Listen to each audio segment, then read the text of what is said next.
came this close to being murdered while camping, so kinda long-winded, so I'll try to shorten it.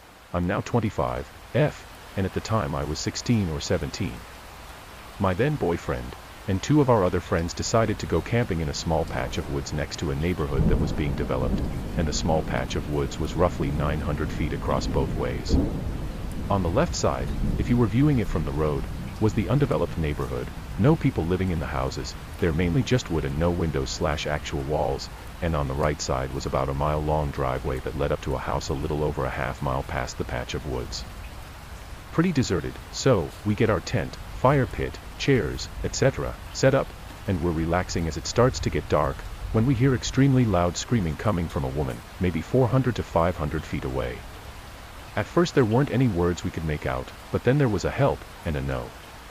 And then the loudest, most terrifying scream was cut off mid-scream. We can't see through these trees, they're thick, it's getting darker. So we get the fuck out.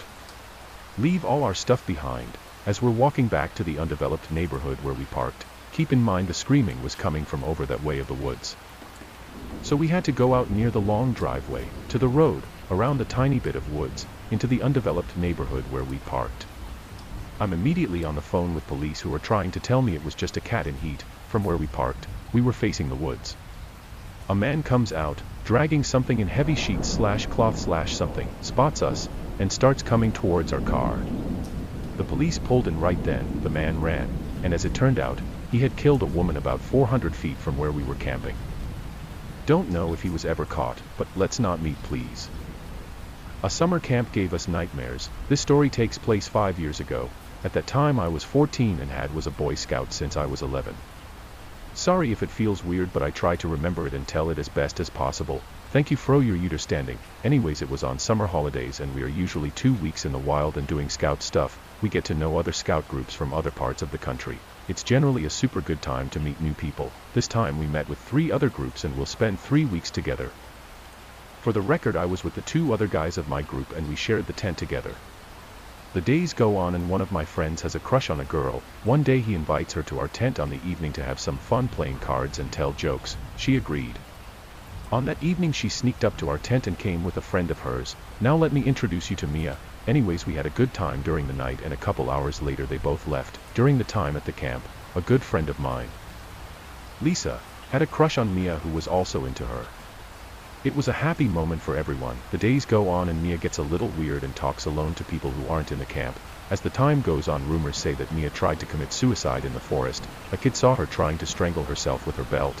After what, they alerted the adults and she was going to get picked up by her parents a couple days later. She was gone for a couple days and everything went back to normal. Little did we know that Mia was back in the camp as other younglings saw her in the forest, saying things in the likes of, "I wanna see Lisa," whilst holding a knife. At that moment everybody was scared as shit. The adults decided to dress up a big tent, and put us all inside whilst we wait for Mia to show up.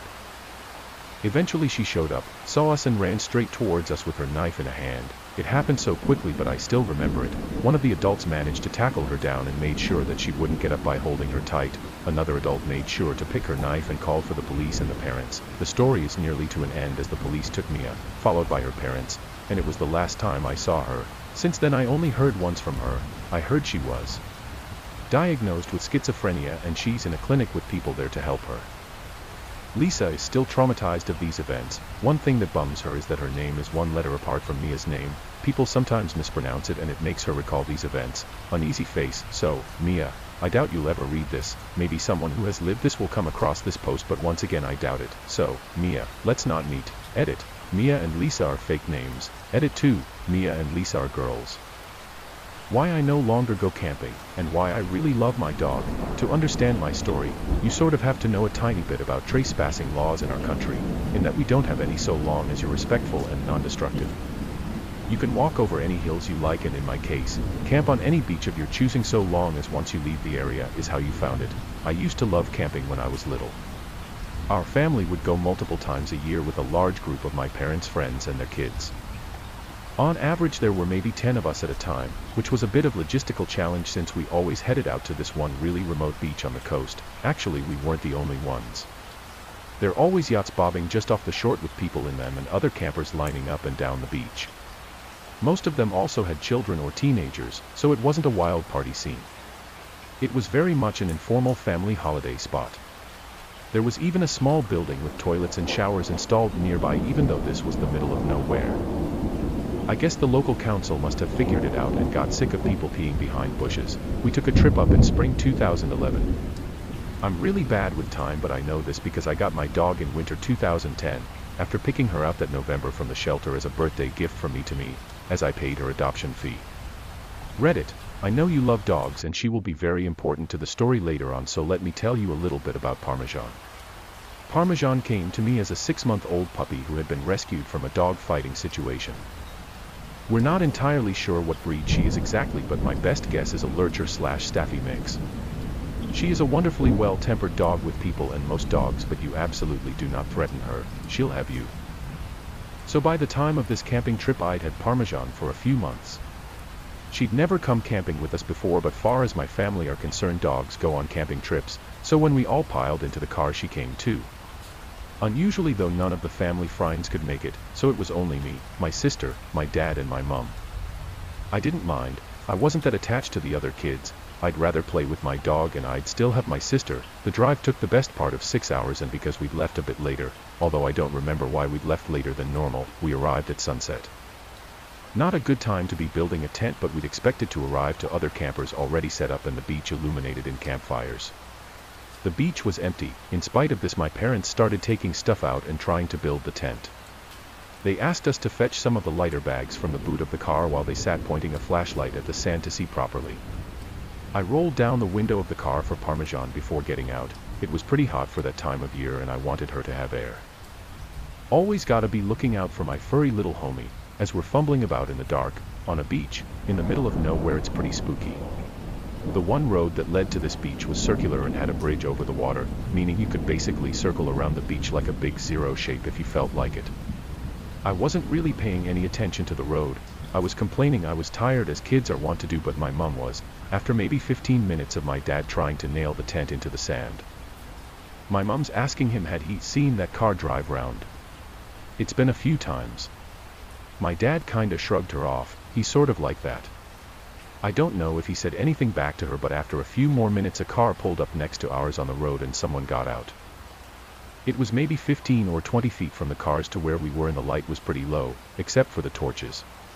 We weren't expecting to see anyone else out here at this point, and I think my mum said it must be the security. I don't know why a random beach would have security. I think what she meant was the Wildlife Trust or something, as they do occasionally come down to do their nosy. The guy was walking pretty unevenly. He must have been drunk or high because he had that stagger to him. There was absolutely no way this guy was sober. Cool. A junkie. Not an unusual find, but it's rare to see them in the wild. As he walked into flashlight range, we realized he was carrying a large knife, maybe 15 inches. Although I was small at the time, so maybe my sense of scale was off. I don't like my dad, but credit to him, once he saw this he got up immediately, holding onto the camping mallet, and put us all behind him. The man began to shout wildly at us that we can't camp here, and he was just letting us know. My dad tried to be a bit low-key with the guy and told him that was fine, we'd leave, but this didn't work. He kept coming closer to us, so my dad started shouting and the man kept shouting back. My sister and I were crying. I remember shaking. I was utterly terrified, as I'm sure anyone would be in that situation. It really did seem like this guy and my dad were going to fight, and I'm going to be honest, I didn't fancy my dad's chances. While it's grim to consider, I'm absolutely convinced he would have killed my dad and possibly us as well once he was done, as I don't think my mother would have had the common sense to run with us. I love her, but she's always put dad and her relationship with him above us. This isn't how it went down. A bolt from the black like a wolf descending on its prey took us all by surprise, most of all the man with the knife. In that moment, Parmesan was the apex predator large canines represent in nature. She got him good by the arm and clamped down hard, ripping his jacket and shredding the skin underneath. He dropped the knife as it had been in the arm she had got him by. He kicked her, he punched her, and eventually got her off. He grabbed the knife from the sand and ran back to his car and drove off. Parmesan didn't follow him. She stayed with us, muzzle covered in blood. Quickly as we could, we gathered our things and all got back in the car, all pretty shook up by the incident. I looked Parmy over. She was okay, but the car's window was much more open than I'd left it. We think what happened was when the shouting started she must have put her paws up on the gap I'd left for her. As it was an old car and had the rolly down windows and not an electric button, we think she must have been able to hit it with her paws to force it down enough to squeeze out. This is not the end of my story. We were all pretty scared, and since we had the dog with us, we couldn't book into a hotel for the night. My parents decided just to drive home so we could all feel safe, but first had to drive into the nearest town for petrol as they were kind of low. I spent the time trying to clean Parmesan up a little. I'd always loved dogs, but what she'd just done for me blew my mind. As we drove into town we came across a petrol station, but it looked closed. My dad drove up closer to get a better look and stuck his head out the window to get a better look at the sign. My mom asked him what on earth he was doing, and he told her he was trying to see when it opens, never. My heart fucking sank. Parked in the corner, behind a van so we hadn't seen him at first, was the man with the knife. He was sitting on the bonnet of his car, using some tissue paper to clean up his arm. It looked pretty bad. Without stopping to refuel or look anywhere else in town, my dad drove right out of there. He decided to go to the next town over, but this was removed. The next town over was 60 miles away. He didn't have that much petrol, we realized, as we began driving. We were going to break down.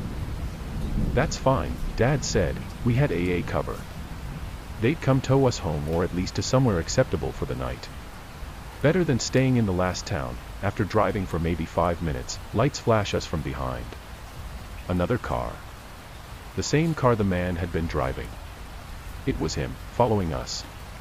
He must have realized we were low on petrol. The next half hour was one of the worst half hours of my life. I had a complete and utter breakdown, as did everyone really. I could tell my parents were trying to keep it under wraps so it wouldn't upset us, but we weren't really little kids. We were both double digits. We knew how dangerous this situation was. Dad turned off the radio to conserve petrol, and the man followed us for 55 miles before he peeled away onto another road. Our fuel meter was on the big red E for empty for the last 10 miles. We were driving on fumes. I don't really believe in God, but if he does exist, that was definitely one of his miracles. Once we got there, we drove into a petrol station and refilled to a full tank before driving the rest of the way home. Sister and I slept in the car after that. I only woke up once we made it all the way home, just grateful nothing worse had happened than that. After getting some sleep, my mom phoned the non-emergency line for the police and reported what had happened. They never got back to her after that, but apparently the woman she spoke to said they may wish to in the future, as he matched the description given of a suspect wanted in relation to a murder charge. No idea if he actually was that guy or just a random psycho. As I said, they never got back to her, so what's the takeaway then? Other than crazy man on the beach, let's not meet. Well, for me it's that I love Parmesan. She's still with us now, old as the hills and twice as grizzled as one of my mum's friends likes to joke. I don't know why she did what she did that day. I couldn't tell you what her thought process was. What I do know is that this poor puppy was born into an environment where they abused and neglected her, only to be rescued and taken to a shelter where her mother and siblings all found homes before her. Despite how badly people had treated her, when I took her home she forgave but never forgot. I think the saying is, I never trust a person who doesn't like a dog, but I always trust a dog when they don't like a person. They have a very good understanding of human body language, and I think she must have understood how much danger we were in. If you're able to, please adopt. You might find yourself in a situation like mine one day. I promise you, if you're willing to save a four-legged friend's life, they will pay you back tenfold if they're able to, without a thought for their own safety. I paid £78 for Parmesan's adoption fee, which is a lot when you're a kid, but it chills me to my bones knowing if I hadn't been so instant on a dog I might be dead. Stalked by a female solo camper for several days while on our mountain camping honeymoon.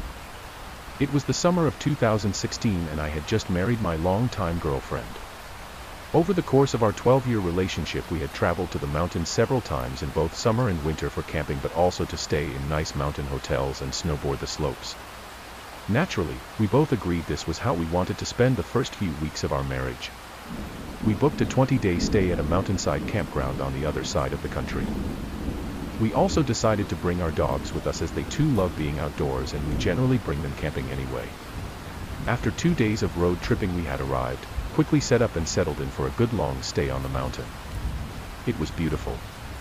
A couple of days into our trip and we had already met a bunch of fellow campers. We are very experienced campers, so we generally attract a lot of attention from novice campers asking for tools or supplies as they see we are well set up. We are usually more than happy to help people get situated if they need matches, cream or sugar, or help setting up their equipment. It was day 4 or 5 when she first made her presence known to us. I will refer to this person as she or her, as we never learned her name. We were sitting down under the shade of the large pine tree at the edge of our site, drinking beers and playing cards, when she seemingly appeared out of nowhere. She was just suddenly right there. "Can I pet your dog?" she said. Even my dogs didn't see her approach, as the very sound of her voice triggered them into a startled frenzy. As the dogs were worked up already, I politely told her no. Then she just stood there, at the edge of our site. Didn't say a word. Just stood there, sort of existing but not really doing anything. She wasn't exactly staring at us or looking at anything in particular. I asked her if she needed anything and she said no. After a few minutes she said no. After a few minutes she walked off. I work with people with brain injury, so I've had my fair share of experiences with unusual behaviors, including people with poor social skills, so I wasn't about to write this person off as creepy just yet, but she had my attention. I casually watched her walk off and enter a campsite across the path and a few sites down from ours. There was already a small tent set up in the site, but she proceeded to pull an even smaller single-person tent from her backpack and began setting it up. The day prior we saw 2 young girls set up the other tent and were clearly the occupants of the site. There was no further interaction with her that day, although we did notice that the owners of the other tent on the site were not around at all that day, and we didn't see them return that night. Well, the next morning I am walking to the camp showers to clean up for the day. As I walk past her site, I see she is sitting in her little tent reading a book. The door to the tent is open. I pay no attention and keep on my way to take my shower. When I'm done my shower and walking back, I notice her tent is now closed, but it's jiggling about, so I know someone is in there. Then she made her presence known in a big way. Just as I am approaching her site on the way to mine, she unzips her tent and I immediately see that she is completely nude. She then positions herself just inside the tent at the door and lets out this over-the-top full body stretch and held her arms way up the sky while pushing her chest forward like it was some kind of mating ritual designed just for me. While she does this, she lets out what I only describe as an exotic moan. It was pretty obvious she was putting on a show for me. I continue on my way to my site and tell my wife about the display I had just been witness to. We both laughed it off and moved on with our plans to hike a good trail to a waterfall. The trailhead for this hike was accessible from the campgrounds, so we didn't have to drive to get there. We just walked the additional 2 kilometers to the trail. We walked at a good pace, so when we got to the trail we decided to stop for a few minutes and take some photos of the surrounding mountains before heading into the thicker bush. After sitting there for maybe 5 minutes while my wife is taking pictures, she emerges from the trail that leads towards the campground. At first I thought, okay, coincidence, she's staying here and this is a pretty common trail. But then she sees that I see her and she stops dead in her tracks and just stands there. Same demeanor as our first encounter. Just standing, not doing anything in particular, but also sending creep vibes our way. This was the first time I said to my wife, "I think we have a stalker." Confused, my wife then looks to where I'm looking and is immediately a little creeped out. Once again I think, whatever, maybe she's just hiking the trail, no big deal. So we continue on the trail at a good pace and she maintains a consistent distance behind us. Our dogs at this point are a little distracted by her and our youngest dog keeps turning around to watch her. I got a little fed up with the dog constantly stopping to look back, so I decided we will stop for some water and let this woman pass. Well, what does she do but fucking stop walking when we stop and once again just stands there. Okay, so now we are genuinely concerned because this is approaching horror/suspense movie creep level and I start to wonder what this girl's intentions are. Standing motionless at that distance and refusing to pass has just ramped up the oh shit factor to about 9. So my wife and I agree to just give her and cut the hike short by taking the shorter loop, which was only another half kilometer ahead, and head back to our camp. We managed to get some distance between us by jogging every time we would make a turn and she was out of sight. We didn't see her again until later that night. That night my wife decided to take an evening shower at the camp showers. When she returned to our camp she tells me our stalker was in the bathrooms also taking a shower. This time, however, she was with 2 other girls and appeared to be getting ready for a night at the club. There is a nearby ski town that has a few nightclubs and bars, so it was reasonable to see the girls getting ready for a night out. The two girls she was with were the two we saw previously set up at her site. My wife explains that she quickly picked up on the fact that the two girls and our stalker friend were not well known to each other. It was clear that the two girls were close friends with plans to go out partying, and our stalker was making an attempt to be friends and sort of invited herself to join them in their night out. Now we know the ski town well, and the girls kept reinforcing that they were meeting at a specific restaurant before going to the bar. It was currently 10:30 p.m. and we know the restaurant they were telling her to go to was closed at 10 p.m. They were lying to her about their plans. The stalker kept asking them too, "Are you sure this place? Are you sure?" They convinced her, and she then left to her tent to finish getting ready while the two friends stayed in the bathroom to finish their makeup. My wife went on to explain how after she left the two friends were mocking and making fun of our stalker. They were young 20-somethings acting like little girls in elementary school. My wife has no time for that. Creepy stalker or not, she had to say something to the girls for their behavior. My wife calls them out on their behavior. Well, putting all the catty bitch bullying aside, the girls explained to my wife that the stalker girl had set up her tent on their site when they were staying with a friend in a ski town. When they returned they found her living at their site without invitation. She had just taken it upon herself to take a little corner of their site without knowing them at all. The girls said they were upset with her and trying to make her feel uncomfortable so she would leave, but she wouldn't leave.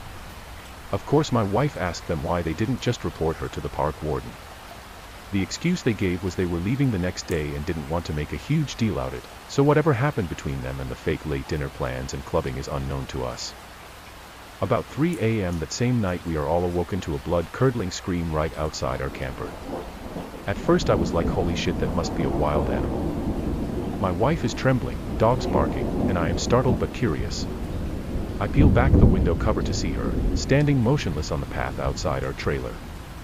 I had the window cover down maybe 8 to 10 centimeters when she appears to make direct eye contact with me. My heart rate is jacked.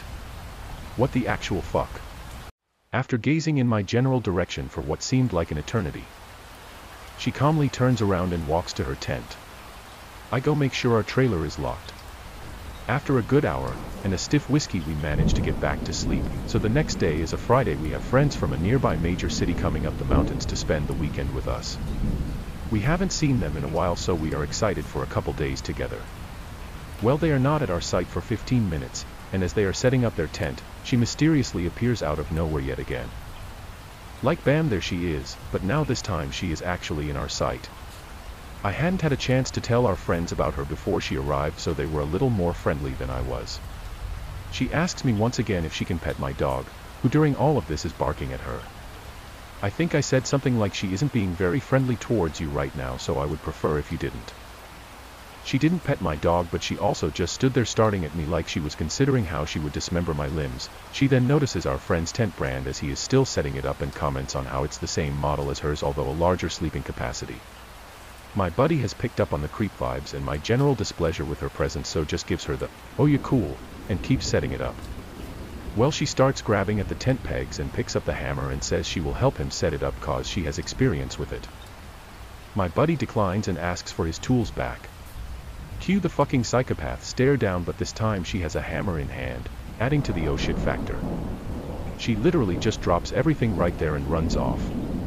I go on to explain the last few days to our friends and they agree we need to keep an eye on her, so by this time the two girlfriends whose site she had hijacked were packed up and gone. It's now Friday night and we've been drinking all day, so we're feeling pretty good. It's maybe about 11 p.m. when she walks over to our site again. She says, "Hey, you guys seem to have a lot of extra room with the tent and the camper. Do you think I could stay with you guys tonight? We could have a lot of fun in there together." My buddy is feeling pretty good from all the day beers, so he's pretty forward when he replies, "Did you just propose a gangbang to us?" Now this whole time I'm just sitting in my camp chair with my whiskey taking this all in. She wasn't really taking notice to me at all so far. Then, she smiles, turns her head and looks directly down at me and says, "I like your friend." She then turns around and walks away into the darkness of the night towards the forest. What the fuck? We are all now terrified she is going to return. I decided right then and there, if we see her again in a creepy fashion, I am calling the park warden. This is getting silly. Well, the night is winding down, so we all decide to walk together to the bathrooms to clean up for bed. My wife pulls on my hoodie and says, "Babe, look. I look over to see that the site she was set up on is completely destroyed. Shit everywhere. Just stuff, garbage, clothing, food. Everywhere. I thought, okay, this is weird, could this have been a bear? No, we would have heard it. I then noticed that the tent is gone. She is gone and left the site a complete mess. As luck would have it, the park patrol was completing their fire rounds and were at the messed up site when we were returning from the bathrooms. We told them there was a girl staying on her who was acting erratic, and we suspected she was squatting on the site based on our conversation with the two girls from earlier in the week. We didn't see her again for the rest of our trip until the last full day. There is a great little lookout point not far from our site which has amazing views of the river and valley below, and it was a perfect evening to see the sunset behind the mountains. It was a lovely final send-off to an otherwise beautiful honeymoon. Just when we thought we were done with her, she emerged once again from seemingly nowhere. We were sitting on a couple chairs that are bolted in place at the viewpoint, taking pictures of the valley below. As my wife is looking through the camera viewfinder, she picks up on the woman in the distance. She is standing the inwards a little ways down mountain towards the valley.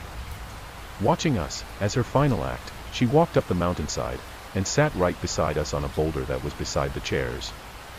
She says nothing. Just sits there. My wife has the brilliant idea of asking me to take one last picture of the scenery, and she gives me a little wink. I pick up on her idea right away and I position myself so this woman is going to be in the picture. My wife wanted this lady's photo in the event something bad happens with her before we can leave the area. We took our final looks out at the beautiful scenery and headed to our camp for the night. We didn't see or hear from her again. Upon reflection, we agreed this woman had some serious mental health issues, obviously. She had zero social skills, and we did witness her attempt to make friends with those two girls that shafted her in a terrible way. That being said, she did things way beyond the realm of acceptable social awkwardness. There were moments though she would pull out a knife and kill us all where we stood. More than that, the stalking, the midnight screaming and running off into the woods at night was terrifying to us, and I feel a story worthy of this sub. I do have the photo on a thumb drive somewhere, and we'll see about uploading a pixelated photo if it's appropriate. To anyone else, the picture just looks like a person is sitting in the shot. But to us, it's a reminder of our wild adventure and start of our amazing marriage. To our honeymoon stalker, let's not meet ever again.